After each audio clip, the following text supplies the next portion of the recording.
ایک زمانے کی بات ہے، ایک گھنے جنگل کے کنارے ایک پرسکون گاؤں میں راجو اور چھوٹو نام کے دو بھائی رہتے تھے۔ دونوں لکڑہارے تھے اور اپنی کلہاڑی کے سہارے ہی خاندان کا پیٹ پالتے تھے۔ وہ ہمیشہ ساتھ جنگل جاتے اور صرف سوکھی لکڑیاں اور گری ہوئی ٹہنیاں ڈھونڈتے تھے۔ راجو کے پاس ایک بوڑھا گدھا تھا جس کا نام دینو تھا، اور چھوٹو کے پاس ایک جوان گدھا تھا، گولو۔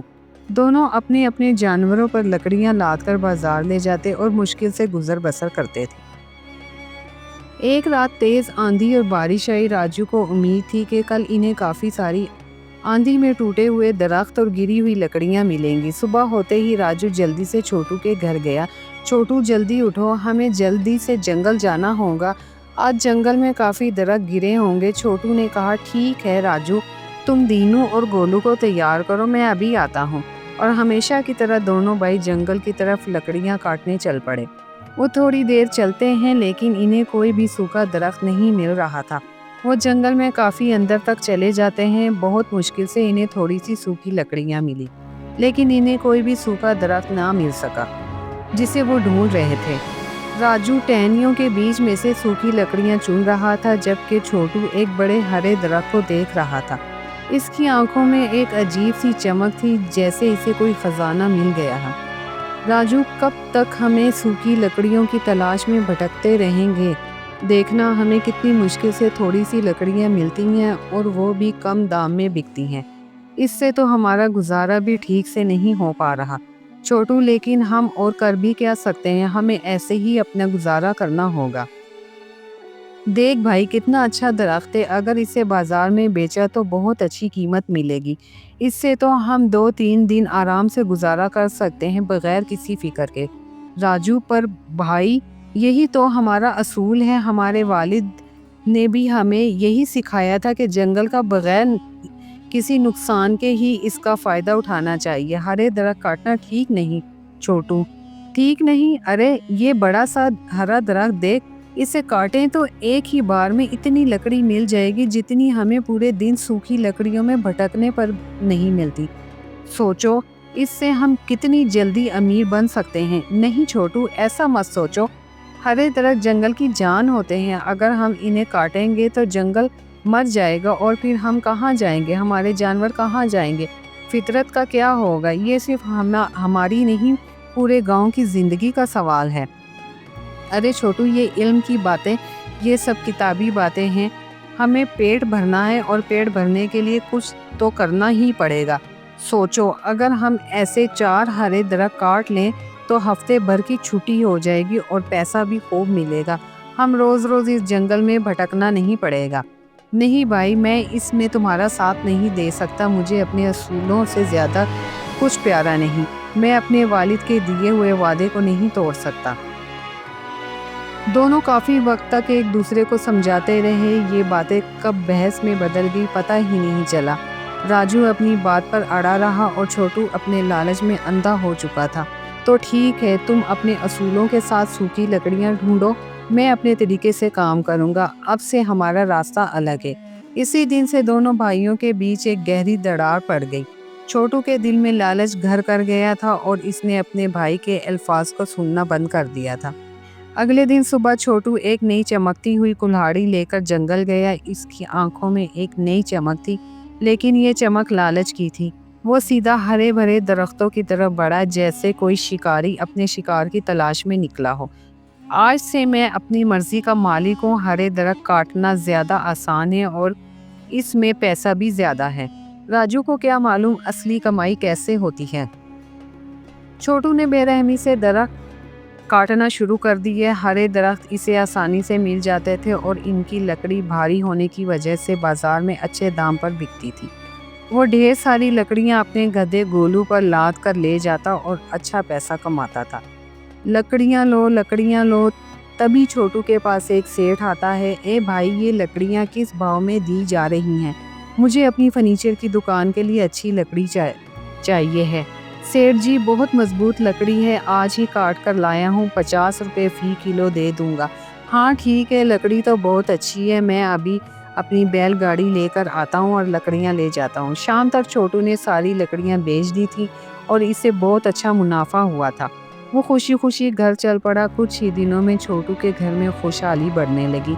इसने अपने लिए 2 बैल हीरा और मोती के साथ एक बैलगाड़ी भी खरीद ली थी। अब छोटू बैलगाड़ी पर और भी ज्यादा लकड़ियां ले जाता, जिन्हें वो फर्नीचर के काम में बेच देता और इससे भारी मुनाफा होता। अब तो छोटू ने अपने साथ एक आदमी भी रख लिया था जो इसकी मदद करता था। वहीं दूसरी तरफ राजू अभी भी सूखी लकड़ियां ही बेचता था। एक दिन राजू बाजार में लकड़ियां बेच रहा था, तभी वहां छोटू अपने आदमियों के साथ आता है। इसके चेहरे पर घमंड साफ झलक रहा था। छोटू ने राजू को छेड़ते हुए कहा, ए राजू, क्या हुआ? अभी तक लकड़ियां नहीं बिकी तुम्हारी? देखो मेरी तो गाड़ी भी खाली हो गई। मेरी मानो तो मेरे साथ काम करो, हरे दरख्त काटोगे। ये क्या, तुम सूखी लकड़ियों के पीछे पड़े हो? इनसे भला क्या कमाई होगी? नहीं छोटू नहीं, मैं ऐसा कभी नहीं करूँगा, बल्कि मैं तो तुम्हें ये सब करने से मना करता हूँ। हम फितरत को नुकसान नहीं पहुँचाकर दौलत नहीं कमा सकते। ये सुनकर छोटू ने एक टहका मारा और अपनी बैलगाड़ी पर बैठकर घर चला गया। इसके होंठों पर अभी भी मुस्कुराहट थी। वहीं राजू अभी भी अपनी लकड़ियां बेचने के लिए बैठा था। शाम हो चुकी थी, सूरज ढलने लगा था, लेकिन इसके पास अभी भी थोड़ी सी लकड़ियां पड़ी थी। वो थोड़ा परेशान था। तभी एक ग्राहक आता है, ए भैया, ये लकड़ियां किस रेट में दोगे? भाई 10 रुपए में सारी ले लो, थोड़ी सी बची है। बहुत अच्छी लकड़ी है, सूखी भी पूरी है, जलाने में कोई दिक्कत नहीं होगी, तुम्हें पसंद आएगी। अच्छा ठीक है, दे दो मुझे। ग्राहक ने पैसे दिए और राजू ने इसे बची हुई लकड़ियां दे दी। कुछ दिनों बाद राजू ने देखा कि छोटू के काम करने के तरीके से जंगल को कितना नुकसान हो रहा है। जहाँ छोटू ने दरख्त काटे थे, वहाँ की जमीन सूखने लगी थी और मिट्टी ढीली पड़ रही थी। जंगल का वो हिस्सा आहिस्ता आहिस्ता वीरान होता जा रहा था। एक दिन राजू छोटू के पास गया, जो अभी एक और हरा दरख्त गिराने वाला था। छोटू अपनी नई कुल्हाड़ी से वार दरवार कर रहा था और दरख्त आहिस्ता आहिस्ता झुक रहा था। छोटू भाई, मैं तुमसे एक बार फिर बात करने आया हूँ, तुम्हें ये सब बंद करना चाहिए। क्या है राजू, मेरी तरक्की देखकर जल रहे हो? अब तुम मुझे रोकना चाहते हो? देखो मैंने क्या कुछ नहीं कर लिया। नहीं भाई, मैं तुम्हारे लिए नहीं बल्कि जंगल के लिए फिक्रमंद हूँ। तुम जिस तरह हरे दरख्त काट रहे हो, एक दिन ये जंगल खत्म हो जाएगा, फिर हम कहाँ जाएंगे? हम कैसे कमाएंगे? ये जानवर कहाँ जाएंगे? फितरत का क्या होगा? ये तो अपने ही पाँव पर कुल्हाड़ी मारने जैसा है। अरे बस करो राजू, ये जंगल बहुत बड़ा है, हम काटते रहेंगे और ये उगते रहेंगे। तुम्हें पता नहीं मैंने कितना पैसा कमा लिया है। अब मैं जल्द ही एक बैल खरीदने वाला हूँ, फिर मेरी कमाई और बढ़ जाएगी। तुम समझ नहीं रहे हो भाई। राजू, जब जंगल ही नहीं रहेगा तो बारिश नहीं होगी, नदियाँ सूख जाएंगी और फिर खेती भी नहीं हो पाएगी, और जानवरों को चारा कहाँ से मिलेगा? तुम्हारी पूरी जिंदगी इसी जंगल पर मुनहसर है। जंगल नहीं हो तो जिंदगी नहीं। छोटू, तुम्हारी ये बातें मैं मजीद नहीं सुनूंगा, मुझे अपना काम करने दो। तुम अपनी नसीहतें अपने पास रखो। दोनों के दरमियान काफी देर तक बहस चलती रही। राजू इसे समझा रहा था, लेकिन छोटू अपनी जिद में मगन था। आखिरकार छोटू ने वही तजवीज़ रखी जो इसके दिल में पहले से ही थी। ठीक है, बहुत हो गया, एक समझौता करते हैं। इस जंगल को 2 हिस्सों में बांटते हैं। गांव से बाईं तरफ का जंगल मेरा होगा और दाईं तरफ का जंगल तुम्हारा। मैं अपने हिस्से में जैसे चाहूँ वैसे लकड़ियों को काटूं और तुम अपने हिस्से में जैसे चाहो वैसे काटो। और अगर किसी ने एक दूसरे से लकड़ी के हिस्से से लकड़ी काटी तो इसे अपना घर और अपनी सारी जायदाद दूसरे को देनी होगी।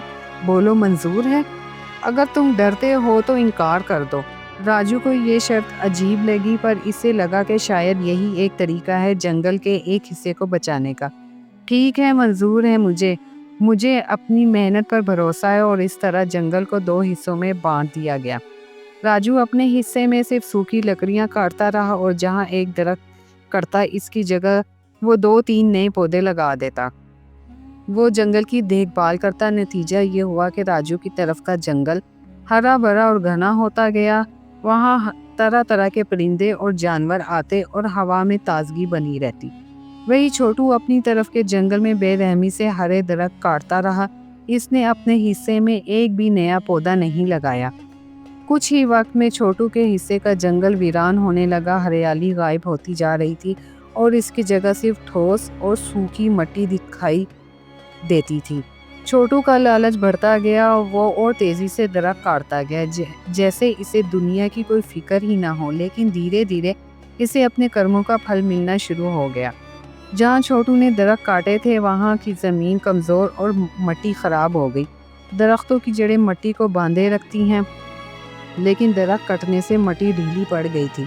ऊपर की ज़रख़ेज़ मिट्टी बहने लगी थी, जिससे ज़मीन बंजर होती जा रही थी। एक दिन हल्की सी बारिश हुई, लेकिन छोटू के हिस्से के जंगल में पानी भर गया। मिट्टी इतनी ढीली थी कि वो पानी को सूख नहीं पाई।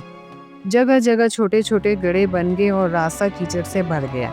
हीरा मोती जोर लगाओ, ये क्या हो रहा है? ये रास्ता इतना ख़राब कैसे हो गया? ये कैसा रास्ता है? पता नहीं आज बाज़ार पहुंच पाएंगे या नहीं। हमारा तो सारा काम रुक गया। छोटू को इस दिन भारी मुश्किल का सामना करना पड़ा। इसकी बैलगाड़ी शाम तक फंसी रही और वो अपनी लकड़ियां बाजार तक नहीं ले जा पाया। इससे भारी नुकसान हुआ, पर वो अभी भी अपनी गलती मानने को तैयार नहीं था। इसने सोचा कि ये बस एक ख़राब दिन था और अगली बार ऐसा नहीं होगा। बहुत बार ऐसा हुआ कि छोटू की बैलगाड़ी मिट्टी में फंस जाती या रास्ता कीचड़ से भरा होता। इसकी आमदनी कम होने लगी थी, क्योंकि वो हर बार बाजार तक लकड़ियां पहुंचा नहीं पाता था और मजदूरों को तो एक दिन का मुआवजा देना ही पड़ता था। इसका खर्च बढ़ गया और मुनाफा घटता गया। कुछ मुद्दत बाद गांव वालों ने भी जंगल में आने वाली तब्दीलियां महसूस की। जहां पहले पानी के चश्मे बहते थे, वहां अब सूखी ज़मीन दिखाई देती थी। गांव के जानवरों को भी चारा नहीं मिल रहा था। एक दिन गांव का एक किसान अपनी गायें चराने के लिए छोटू के हिस्से के जंगल में गया। इसने देखा कि ज़मीन कितनी बंजर हो गई है और इसकी गायों को खाने के लिए घास भी नहीं मिल रही। इसकी गायें भूखी और प्यासी थी। वो शाम को जब गांव वापस आया तो ये सब कुछ मुखिया को बताने चला गया। मुखिया जी, हमारे जंगल को क्या हो रहा है? जंगल का एक हिस्सा तो हरा भरा है, लेकिन जंगल का दूसरा हिस्सा तो बिल्कुल सूखा पड़ा है। वहाँ तो कुछ भी नहीं, हमारी गायों को चारा भी नहीं मिल रहा। अगर ऐसा ही चलता रहा तो हमारी खेती भी तबाह हो जाएगी। मुखिया ने गांव वालों से कहा कि मालूम करो आखिर इसकी वजह क्या है, क्यों जंगल का एक हिस्सा सूख रहा है। लोग आपस में गुफ्तगू करने लगे। कुछ लोगों को छोटू के बारे में पहले से इल्म था, लेकिन किसी ने खुलकर नहीं कहा था। और बिल्कुल 2 दिन बाद गांव के हर आदमी को ये बात मालूम हो गई कि आखिर क्यों जंगल का एक हिस्सा सूख रहा है। उन्होंने ये बात मुखिया को बताई। अगले ही दिन गांव के मुखिया ने एक पंचायत बुलाई। राजू और छोटू दोनों को बुलाया गया। गांव के सब लोग वहां हाजिर थे और सबकी आंखों में फिक्र थी। गांव वालों, हमारे जंगल को क्या हो रहा है? यह हमारी जिंदगी की रीढ़ है। मुझे मालूम हुआ है कि छोटू ने हरे दरख्त काटे हैं, जिसकी वजह से जंगल को बहुत नुकसान हुआ है। क्या ये सच है छोटू? छोटू सफाई देते हुए बोला। इसकी आवाज़ में घबराहट थी। नहीं मुखिया जी, ये सब फितरत का काम है। मैं क्या करूं? बारिश नहीं हुई तो इसमें मेरी क्या गलती? मुखिया जी, फितरत ने इन्हें खबरदार तो किया है। अगर हम फितरत का नुकसान करेंगे तो फितरत भी हमारा नुकसान ज़रूर करेगी। मैं तो छोटू को कई बार समझाया कि हरे दरख्त ना काटो, मगर इसने मेरी एक बात भी नहीं सुनी। और अब आप देख सकते हैं मेरे हिस्से का जंगल हरा भरा है। मुखिया जी, आप खुद जाकर देख लें। गांव वालों और मुखिया ने जंगल का दौरा किया ताकि बात अच्छी तरह मालूम हो सके। उन्होंने अपनी आंखों से फर्क देखा। जहाँ छोटू ने दरख्त काटे थे, इस हिस्से की ज़मीन बंजर और सूखी थी, जहाँ गर्द उड़ रही थी, जबकि राजू के हिस्से में हरियाली ही हरियाली थी। वहाँ परिंदे चहचहा रहे थे और हवा में खुशगवार खुशबू थी। ये देखकर गांव की पंचायत फौरन फैसला साज हो गई और काफ़ी बहस के बाद मुखिया जी ने फैसला सुनाया। सब लोग खामोशी से मुखिया की तरफ देख रहे थे। पंचायत ने फैसला लिया है कि आज से इस पूरे जंगल में किसी को भी हरे दरख्त काटने की इजाज़त नहीं दी जाएगी। अगर किसी ने भी ऐसा किया तो इसे गांव से निकाल दिया जाएगा और इसकी सारी जायदाद छीनी जाएगी। ये जंगल हमारा सब का है और हम इसे बर्बाद नहीं होने देंगे। हमें इसे अपनी आइंदा नस्लों के लिए बचाना है। گاؤں والوں نے مکھیا کے فیصلے کا خیر مقدم کیا۔